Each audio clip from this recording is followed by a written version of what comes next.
Thank you. Now we turn to Mr. Greg Regan, who's the President of Transportation Trades Department, AFL-CIO. Thanks for being here. Good morning.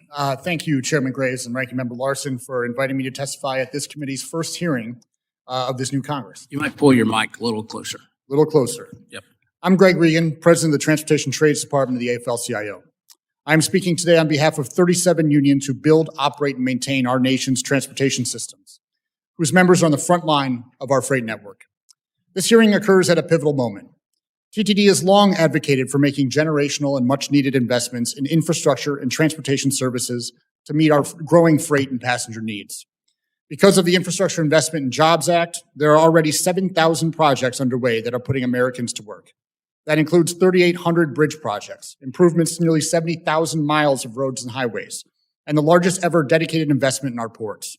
These projects are creating jobs, growing the economy, and strengthening supply chains in rural and urban communities alike.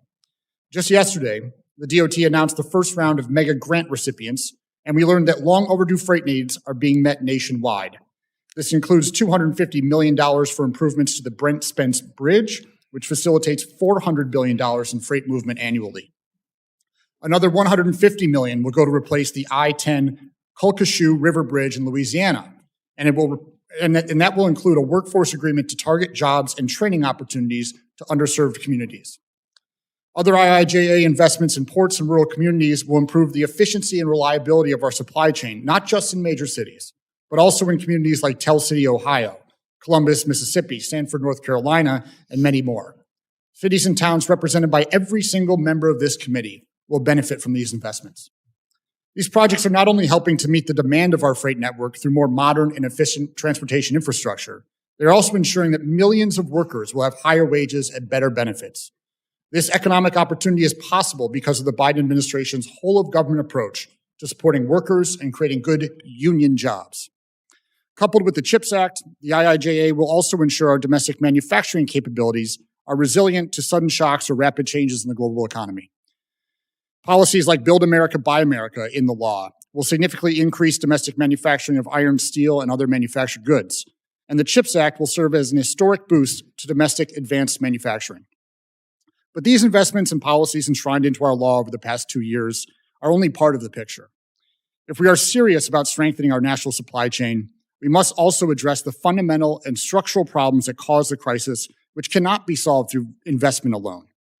Since the beginning of this pandemic, the most significant supply chain challenges we faced were not the result of inadequate infrastructure, but were largely due to business decisions made by employers in key freight industries that put profits over workers and consumers. Their decisions in the years leading up to the pandemic were not driven by better service, but rather by shareholder concerns. Thus, they rendered themselves completely unprepared for the stress the pandemic placed on our own supply chain.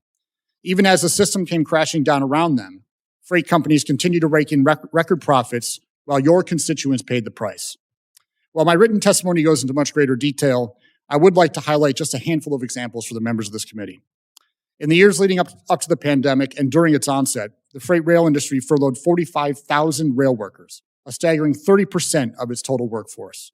Not because these workers weren't needed, but were simply because the railroads wanted to maximize profits. When consumer demand spiked, the railroads simply couldn't keep up because they had already slashed their workforce and operating equipment to the bone. The trucking industry has complained of so-called workforce shortages, but the truth is they have slashed wages and benefits and made working conditions so bad that workers who would otherwise be interested in driving are simply looking elsewhere. When our ports needed trucks and trains to move cargo so they could offload ships, the capacity just was not there.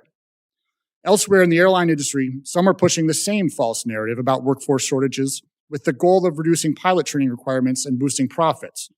As we prepare for an FAA reauthorization, we must reject any efforts to go backwards on safety for any reason, least of which being profit margins.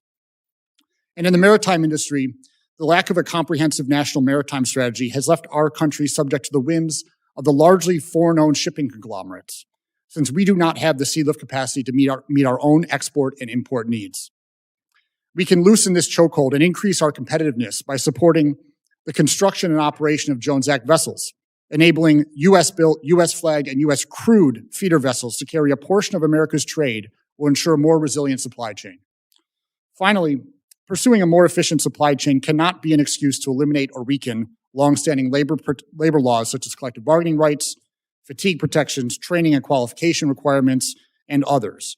Doing so would only harm the workers that tirelessly keep the economy and the flow of goods moving.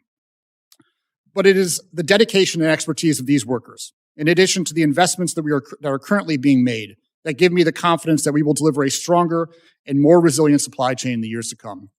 Thank you for inviting me, and I look forward to answering your questions.